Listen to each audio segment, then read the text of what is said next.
Former Prime Minister of Pakistan Imran Khan has revealed that he has rejected an offer from Pakistan's military regime of a political deal through which he would accept house arrest in Islamabad. In an explosive revelation made before his lawyers and journalists inside a makeshift courtroom at the maximum security Adiala jail and posted to his official Twitter handle, Mr. Khan said, quote, "I received a message proposing a deal. They would give my party political space and transfer me to Banigala under house arrest. I responded that they should first release all political prisoners. I'm willing to stay in jail but will not accept any deal. I will not go under house arrest or to a jail in Khyber Pakhtunkhwa." End quote.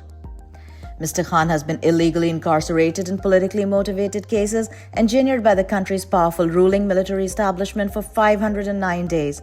He's been acquitted in multiple cases which have landed before the superior courts of Pakistan. Pakistan's former Prime Minister Imran Khan has called on overseas Pakistanis to stop or significantly reduce remittances until his two legitimate conditions are met by Pakistan's military regime. In a message first delivered by PTI's Secretary General of the Organization of International Chapters, Sajjad Barki, and later reiterated by Imran Khan himself, the Pakistani diaspora is being mobilized to halt remittances, which are critical for Pakistan's economy. From his maximum security prison cell, Imran Khan said, quote, "To overseas Pakistanis, join the campaign to boycott remittances. Currently, the government is playing committee after committee regarding our demands. If negotiations yield positive results, the boycott campaign will be halted.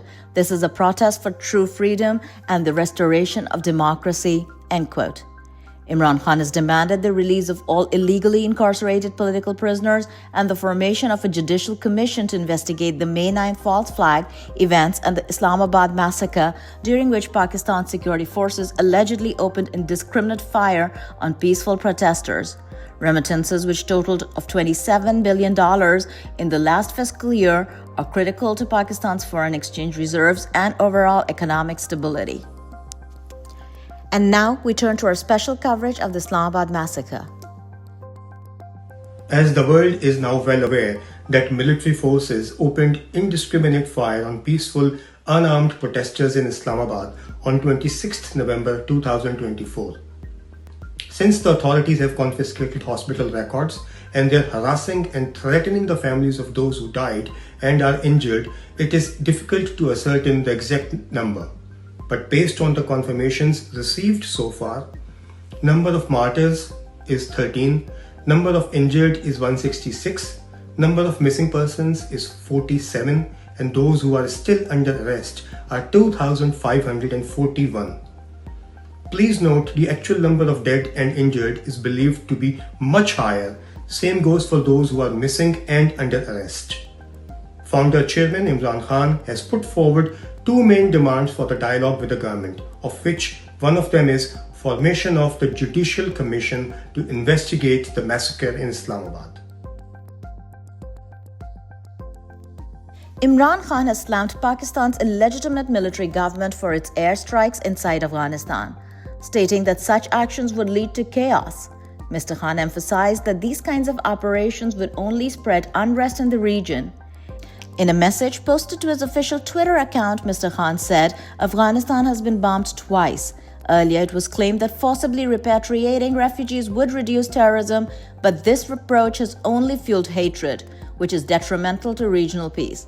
Mr. Khan's sister Alima Khan conveyed the former Prime Minister's message while speaking to the media outside Adiala jail. She stated that Imran Khan emphasized how peace in Pakistan after years of turmoil had been achieved due to Afghanistan's stabilization. The peace and prosperity of both nations are deeply intertwined, he said. Under Pakistan's de facto ruler Asim Munir, terrorism has risen to the highest level in years, while relations with Afghanistan have deteriorated due to the powerful army chief's incoherent policies. Spokesperson of PTI Negotiations Committee Sahibzada Hamid Reza has said that the PTI will formally give the military government time until January 31st to conclude ongoing negotiations. Mr. Reza, addressing the media outside Adiala jail along with other members of the committee after meeting Imran Khan inside Adiala jail, said that the cutoff date for negotiations is January 31st. Quote, "On January 2nd, when our committee meets the government to continue the negotiations, Umar Ayub will formally give them this deadline," end quote. Mr. Hamid Raza spoke of the unprecedented victimization of Imran Khan's party and his supporters during the current undeclared martial law, saying, quote, "This is the first time since 1971 that a political party has been victimized like this. The PTI's fundamental rights were suspended, our members were tortured, and our civil rights and human rights have been stripped.